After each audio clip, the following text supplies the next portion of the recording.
Bonjour Sébastien. Bonjour. Alors Sébastien, tu nous viens de Bordeaux. Ouais, tout à fait. Et là, c'est ton quatrième Bike in Man. Le quatrième. Ouais. Le quatrième. Ouais. Alors l'avant-dernier, c'était... Donc là, ça va être ton dernier. L'avant-dernier, c'était il y a moins d'un mois. Oui, alors c'était le X. Le X, il y a 3 semaines. Et tu as terminé? Mais à ma grande surprise, j'ai fini juste derrière Lauriane, donc deuxième au général. Ouais. Donc tu as vu son dossard pendant toute la course?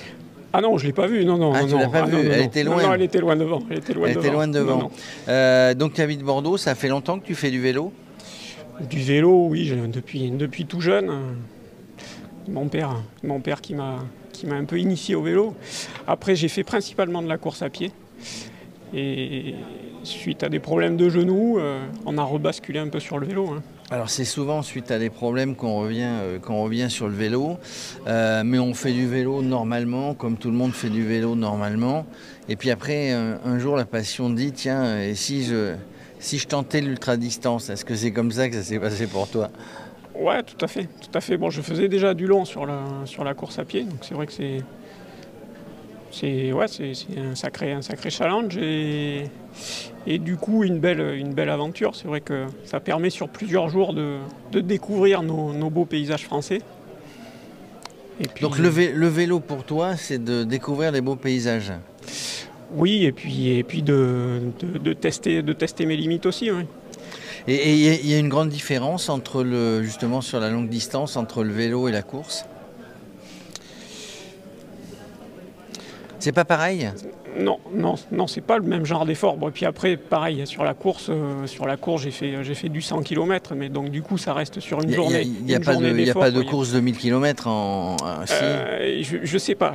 Là, ça commence à faire à pied. Ouais. Et donc, tu es venu à l'ultra-distance de manière progressive, en faisant des petits des BRM 200, 300, 600 ou t'es passé directement au 1000 chez Axel Carion? Ouais, je suis passé direct au 1000. Après, bon, je m'étais déjà fait seul des 200, 300 km, mais officiellement, non, pas de brevet, pas de course particulière. Et du coup, comment tu as connu le Bike in Man? Sur des vidéos, sur la chaîne L'Équipe? Par le biais d'un collègue de travail qui avait fait ça en duo sur la Corse il y a quelques années.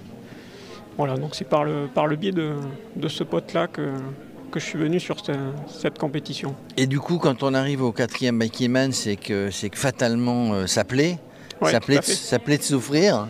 Oui, tout à fait. Bon, ça plaît de souffrir, oui, ça plaît de tester ses limites. Et puis c'est vrai que c'est à chaque fois une belle épreuve, aussi bien au niveau de la difficulté que des paysages, et puis de belles rencontres humaines aussi, parce que c'est vrai que ça reste une compétition assez conviviale, familiale, sur un petit groupe avec des organisateurs au top, des race angels au top aussi. Donc c'est vrai que tout ça fait que on a envie de revenir. Ouais.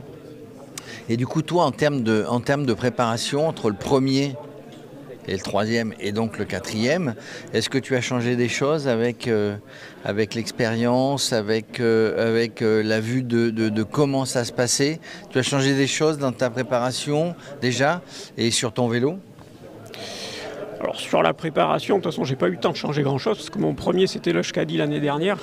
Ah oui. Donc du coup, c'est quand même assez récent pour moi. Hein, donc pas trop de préparation entre chaque. Hein. Depuis le X, là, j'ai pas repédalé. Hein.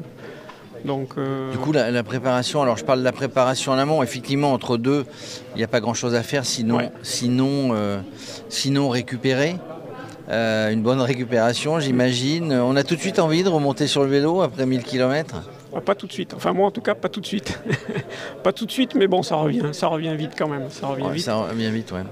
Et du coup, donc, en termes de préparation, j'y reviens. Entre la première fois où tu tâtonnais, tu ne savais pas, donc même si c'était il y a un an, c'était le Schkadi, tu ne savais pas trop ce qu'il y avait à faire. Et aujourd'hui, il y a des choses que tu as modifiées quand même?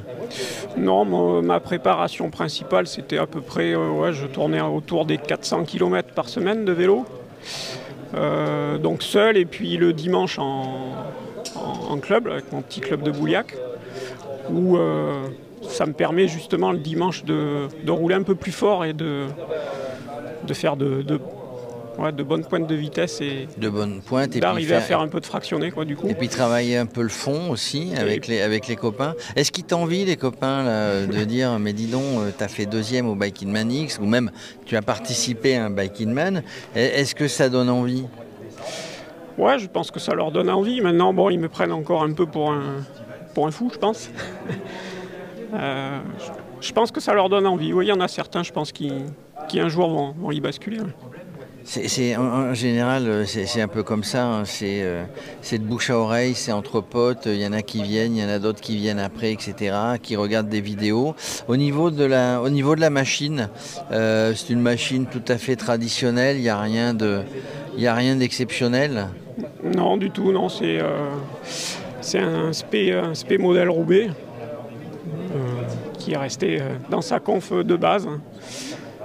Il y en a qui mettent des roues, il y en a qui mettent des roues de gravel, je vois parfois, peut-être pas sur celui-là, mais sur d'autres. C'est pour plus de stabilité peut-être sur les endroits qui sont un peu compliqués, non? Ouais, je pense que ça apporte du confort aussi sur certaines épreuves. C'est vrai que j'ai fait la Corse, et la Corse est très, très cassante. On a eu pas mal de routes défoncées, presque chemin. Moi, je suis en 28 sur du tubeless et je suis resté sur la même conf sur tous mes BM. Donc vraiment du traditionnel. Alors ici, ils vérifient tout, hein. Ils vérifient la cassette, ils te demandent combien de dents tu es, machin et tout. Ils regardent tout, ils regardent surtout la sécurité. C'est important pour vous quand vous vous lancez dans une aventure comme ça, de savoir que la sécurité est très importante aux yeux des organisateurs. Donc pour les compétiteurs. Oui, je pense que c'est nécessaire sur un style d'épreuve comme sur un tel format. Je pense qu'il faut avoir un minimum pour, au cas où, sur un pépin, pouvoir se couvrir, pouvoir réparer. Alors je dis ça parce que tu parlais de l'équipe tout à l'heure, hein. L'équipe elle est au point, il y a des voitures qui font des allers-retours, il y a les marches à la moto. C'est plutôt bien. Tu penses le terminer en combien d'heures? J'allais dire. Combien de jours? Allez, 2 jours et demi?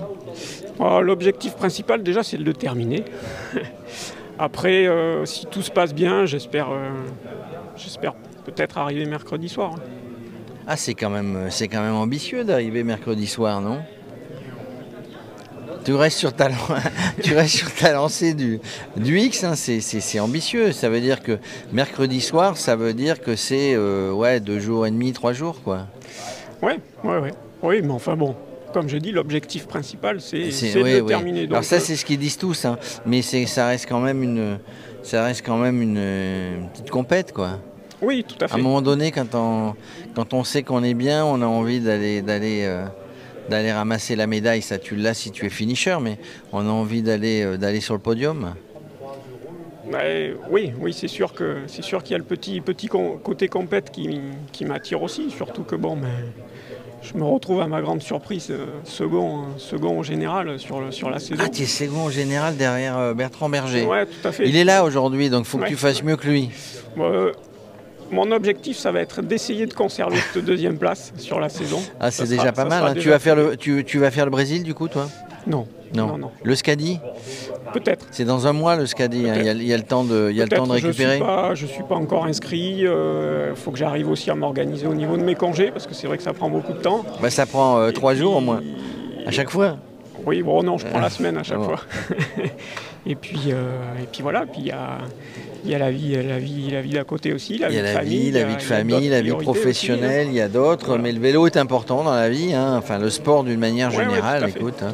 Bon, allez, on croise les doigts, on regardera sur les ordinateurs où tu en es. Si tu es deuxième, premier, troisième, en tout cas au général. Si tu viens titiller l'ami Bertrand Berger. Merci. Ouais, merci. Puis un dernier petit mot, Vas-y. Un petit remerciement à tous mes proches à mon épouse, à mon papa qui sont derrière moi et ils te suivent, ils t'aident. Qui me soutiennent tout le long de la course. Ouais. Il faut du soutien parce que c'est une course difficile, hein, on ne s'en rend pas compte, mais c'est quand même 1000 bornes. Là, on a 19 000 des plus. Voilà, il faut forcément du soutien. Mais du coup, tiens, on continue 3 secondes, mais tes proches te suivent sur la cartographie. Ils t'appellent, tu les appelles quand il y a un moment de... Ils m'envoient principalement des messages. Des messages. Voilà, les notifications. Mais ça fait du bien. Sur le GPS et c'est vrai que ça fait du bien. Mais ça fait du bien. Bah voilà, écoute. Hein. Donc tous ceux qui sont là, j'imagine, sont suivis par les proches. Il y a effectivement, c'est bien organisé, la cartographie avec vos trackers, on sait exactement où vous êtes. Ouais. On sait pourquoi vous vous arrêtez à un moment donné. Si vous arrêtez trop longtemps, on regarde pourquoi. Voilà, c'est plutôt bien organisé. Allez, on croise les doigts. Bon bye Kidman. Merci beaucoup. Et on te retrouve sur le podium. Hein. Merci. Merci.